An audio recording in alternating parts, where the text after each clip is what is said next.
خلينا نفترض مثلا انك طلبت اوردر اكل من مطعم والاكل مجاش زي ما انت عايز. تفتكر في وجهة نظرك كده هتتصرف ازاي؟ هل هتكلم المطعم بهدوء وتقوله الاكل ده مش هو اللي انا طالبه ولو سمحت غيره؟ ولا هتكلمه انت متنرفز ومش طايق نفسك وتفهمه الغلطة الكبيرة اللي عملها وان ما ينفعش يغلط غلطة زي دي وتطلب تغير الاوردر؟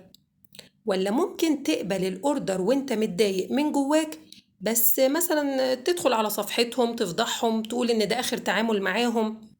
ولا ممكن تقبل الأوردر وانت مسامح في الغلطة وتعدي الموقف بكل هدوء؟ فكر كويس قبل ما تجاوب.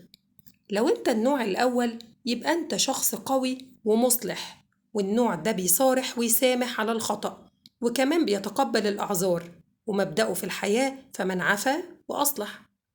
ولو انت النوع التاني يبقى انت شخص عدواني، تصارح ولا تسامح ولا تتقبل الأعذار. أما لو أنت النوع رقم 3 يبقى أنت شخص جبان، لا تصارح ولا تسامح. وبالمناسبة الشخص ده أسوأ شخص فيهم هما الأربعة، لأن بيضر نفسه وكمان بيضر مجتمعه.